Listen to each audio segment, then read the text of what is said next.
بسم اللہ الرحمن الرحیم۔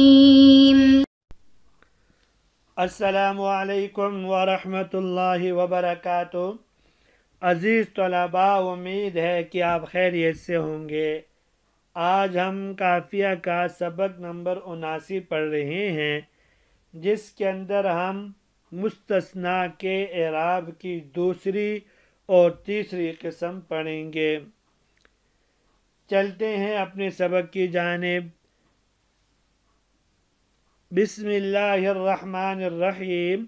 وَيَجُوزُ فِيهِ النَّسَبُ وَيُخْتَارُ الْبَدَلُ فِيمَا بَعْدَ إِلَّا فِي كَلَامِ غَيْرِ مُوجَبٍ وَذُكِرَ الْمُسْتَثْنَى مِنْهُ مِثْلُ مَا فَعَلُوهُ إِلَّا قَلِيلٌ وَإِلَّا قَلِيلًا وَيُعْرَبُ عَلَى حَسْبِ الْعَوَامِلِ إذا كان المستثنى منه غير مذكور وهو في غير الموجب ليفيد، مثل ما ضربني إلا زيد إلا أن يستقيم المعنى، مثل قرأت إلا يوم كذا، ومن ثم لم يجز ما زال زيد إلا عالما۔ ترجمہ دیکھ لیتے ہیں۔ وَيَجُوزُ فِيهِ النَّسَبُ وَيُخْتَارُ الْبَدَلُ فِيمَا بَعْدَ إِلَّا فِي كَلَامٍ غَيْرِ مُوجَبٍ، اور مستثنیٰ میں نسب بھی جائز ہے اور بدل پسند کیا گیا ہے اس صورت میں جبکہ مستثنیٰ الا کے بعد کلام غیر موجب میں واقع ہو۔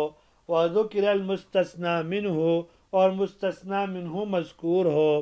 مثل ما فعلوه إلا قلیل وإلا قلیلا، جیسے ما فعلوا إلا قلیل إلا قلیلا، انہوں نے اس کو نہیں کیا سوائے تھوڑے سے لوگوں کے۔ وَيُعْرَبُ عَلَى حَسْبِ الْعَوَامِلِ إِذَا كَانَ الْمُسْتَثْنَى مِنْهُ غَيْرُ مَذْكُورٍ، اور مستثنیٰ کو عوامل کے اعتبار سے اعراب دیا جائے گا جبکہ مستثنیٰ منہ مذکور نہ ہو۔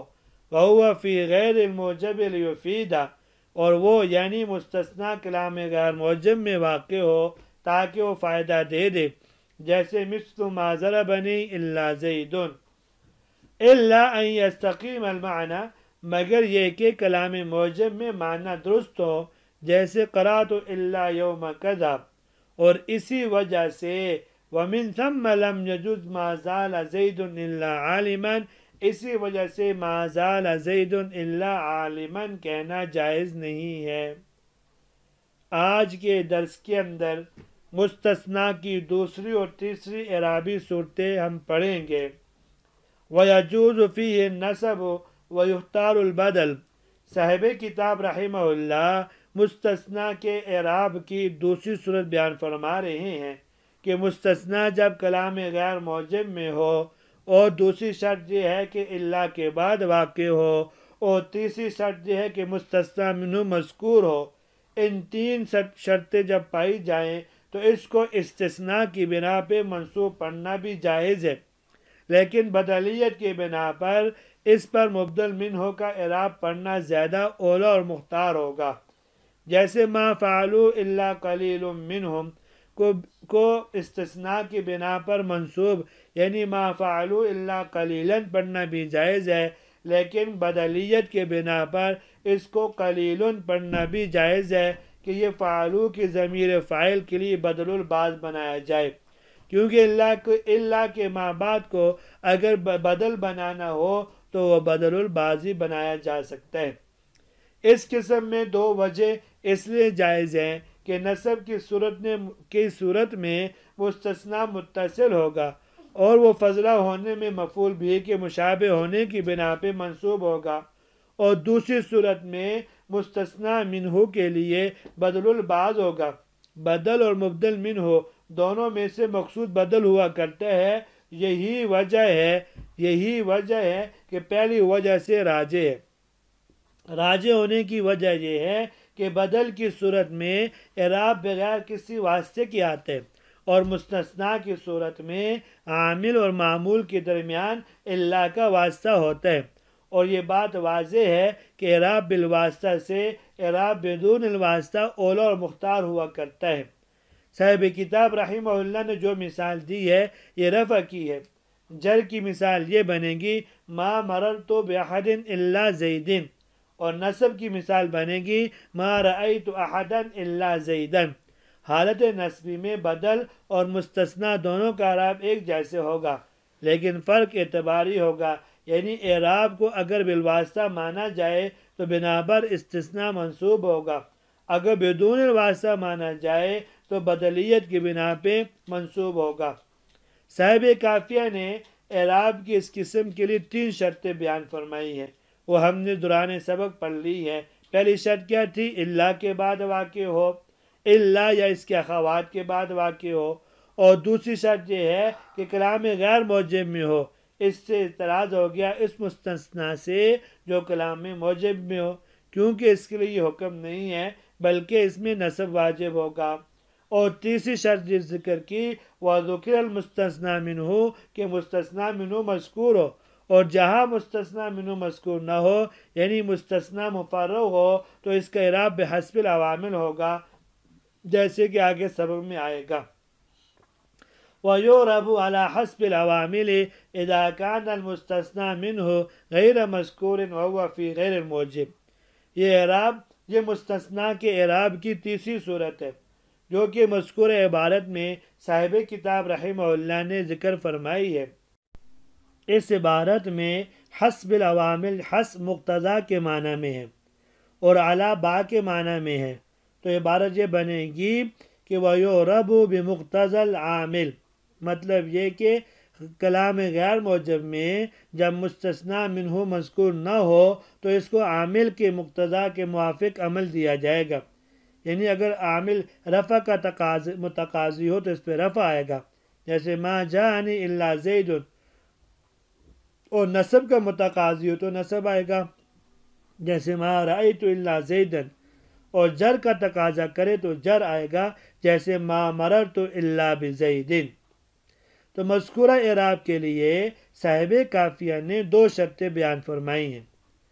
پہلی شرط یہ ہے اذا کان المستثنی منہ غیر مذکور، یعنی مستثنیٰ کو یہ اعراب تب دیا جائے گا جب مستثنی منہ مذکور نہ ہو، یعنی مستثنیٰ مفرغ ہو، لیکن مستثنی منہ اگر مذکور ہو تو 2 ہاتھ سے خالی نہیں ہوگا، یا تو وہ کلام موجب میں ہوگا یا کلام غیر موجب میں۔ ان دونوں صورتوں کا حکم گزر گیا۔ پہلی صورت میں نصب پڑھنا واجب ہوگا، دوسری صورت میں نصب جائز اور بدل مختار ہوگا۔ اور دوسری شرط یہ ہے وَهُوَ فِي غَيْرِ الْمُوجَبِ کہ یہ مذکورہ اعراب تب ملے گا جب کلام غیر موجب میں ہو۔ اس کی وجہ خود صاحب کتاب نے لیفیدہ والی عبارت میں بیان فرمائی، یعنی یہ شرط اس لیے لگائی تاکہ یہ کلام صحیح اور مفید بن جائے اور سامع کو بھی کلام صحیح کا فائدہ حاصل ہو جائے، جیسے ما ضربنی الا زید، اس مثال سے بالکل صحیح معنی کا فائدہ ہو رہا ہے، کیونکہ یہ ممکن ہے کہ متکلم کو زید کے علاوہ کسی نے بھی نہ مارا ہو۔ اس کے برخلاف مستثنیٰ مفرغ اگر کلام موجب میں ہو، جیسے ضربنی الا زید، تو سامع کو متکلم کا یہ کلام صحیح معنی کا فائدہ نہیں دے سکتا، کیونکہ یہ نہیں ہو سکتا کہ متکلم کو زید کے علاوہ پورے انسانوں نے مارا ہو، کیونکہ بہت سارے انسان تو متکلم کی پیدائش سے پہلے ہی دار فنا سے دار بقا کی طرف کوچ کر چکے ہوں گے، اور بہت سارے انسان خود متکلم کے فوت ہونے کے بعد اس دنیا میں آئیں گے۔ تو پھر یہ کیسے ممکن ہے کہ متکلم کو زید کے علاوہ باقی سارے انسانوں نے مارا ہو؟ تو یہ دوسری شرط معنی کے صحیح ہونے کے لیے لگائی گئی۔ الا ان یستقیم المعنی، یہ عبارت صاحب کتاب کی وَهُوَ فِي غیر الموجب سے استثناء ہے کہ مستثنیٰ مفرغ کلام موجب میں واقع نہیں ہو سکتا، کیونکہ یہ بات گزر گئی، ایسی صورت میں معنی کی خرابی لازم آتی ہے۔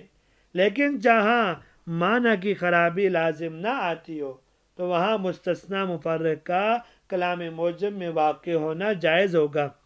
مثلا وہاں کوئی ایسا قرینہ ہو، جو اس بات پہ دلالت کر رہا ہو کہ مستثنی منہ سے بعض متعین افراد مراد ہیں، جیسے صاحب کتاب نے اس کے لیے مثال دی ہے قرأت الا یوم کذا۔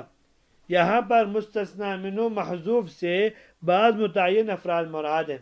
مثلا ایک طالب علم نے کہا قرأت کل الاسبوع کہ میں ہفتہ بھر پڑھتا رہا۔ دوسرے نے اس سے کہا قرأت الا یوم الجمعہ، میں جمعے کے علاوہ باقی پورا ہفتہ پڑھتا رہا، اور قرینہ اس پر پہلے والے طالب علم کا کلام ہے، لہذا دوسرے والے طالب علم کے قول میں کل الاسبوع مستثنی منہ محذوف ہوگا۔ ومن ثم لم يجز ما زال زید الا عالما، یہ ماقبل والے مسئلے پہ تفریح ہے۔ صاحب کتاب فرماتے ہیں کہ مستثنی مفرق کلام موجب میں تب واقع ہوگا جب اس کا معنی صحیح بن رہا ہو، ورنہ تو اس میں واقع نہیں ہوگا۔ اس لیے صاحب کتاب ایک مثال دے کے فرما رہے ہیں کہ اسی وجہ سے ما زال زید الا عالما کہنا صحیح نہیں ہوگا، کیونکہ ما زال زید مستثنی مفرغ ہے اور الا عالما مستثنی کلام موجب میں واقع ہو رہا ہے، اور یہ کلام موجب اس لیے ہے کہ ما بھی نافیہ ہے اور زال بھی نفی کے لیے ہے۔ قاعدہ ہے کہ نفی جب نفی پر داخل ہو جائے تو اس بات کا فائدہ دیتی ہے، لہذا اب اس کا معنی یہ ہوگا ثبت زید دائما علی جمیع صفات الا علی صفت العلم، یعنی زید ہمیشہ کے لیے صفت علم کے علاوہ باقی تمام صفات کے ساتھ متصف رہا ہے، اور اس کا باطل ہونا ظاہر ہے کیونکہ زید کے لیے تمام صفات ممکنہ، غیر ممکنہ، متضادہ اور غیر متضادہ کا ثابت ہونا محال ہے۔ اس سے صاحب کتاب فرماتے ہیں وَمِن ثَمَّ لَمْ يَجُزْ مَا زَالَ زَيْدٌ إِلَّا عَالِمًا، یہ کہنا درست نہیں ہے اس صورت میں کیونکہ معنی خراب ہو رہا ہے۔ تو آج کے سبق میں ہم نے مستثنی کے اعراب کی دوسری اور تیسری قسم پڑھی ہے۔ امید ہے کہ آپ کو سمجھ میں آ گئی ہوگی۔ اللہ تبارک و تعالی ہم سب کا حامی و ناصر ہو۔ اجازت دیجیے، السلام علیکم ورحمۃ اللہ وبرکاتہ۔